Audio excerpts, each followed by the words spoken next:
निवडणुकीच्या पार्श्वभूमीवर महाराष्ट्राचा ओपिनियन पोल आलेला आहे. महाराष्ट्रात 45च्या वर सीट येईल असे केंद्रीय गृहमंत्री अमित शहाने म्हटले आहे. मात्र ओपिनियन पोलनुसार तसे दिसत नाही आहे. महाराष्ट्रात लोकसभेच्या 48 जागा आहेत. चला तर पाहूया.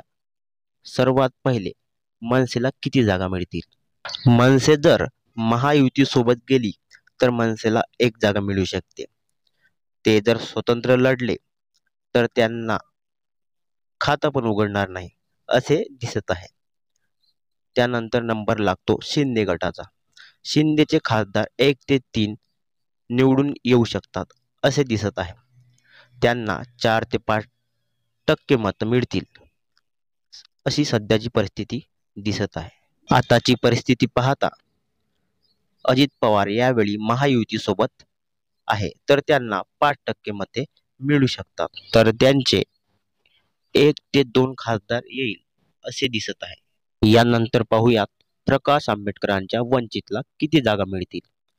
तर प्रकाश आंबेडकरांना यावेळी 5 ते 6% मतं मिळतील असे दिसत आहे आणि 2 ते 3 खासदार त्यांचे येऊ शकतात.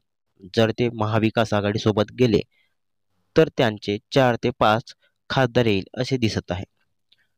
यानंतर पाहूया शरद पवार गटाला किती जागा मिळतील. शरद पवार गटाला 10% मते मिळू शकतात. तर या टक्केवारीनुसार शरद पवार गटाला 5 खासदार मिळू शकते. यानंतर पाहूयात काँग्रेसला किती जागा मिळतील.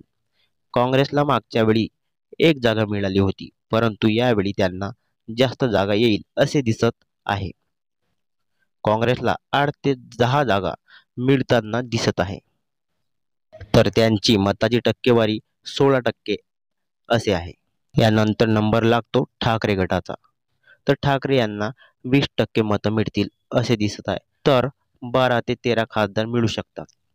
सर्वेक्षणमध्ये असे दिसत आहे ठाकरे गटाला 13 ते 12 खासदार. यानंतर क्रमांक लागतो भाजपचा. तर भाजपला 13 ते 16 खासदार मिळू शकतात. त्यांच्या मताची टक्केवारी 25 ते 27% असे दिसत आहे. असा महाराष्ट्राचा कल दिसत आहे.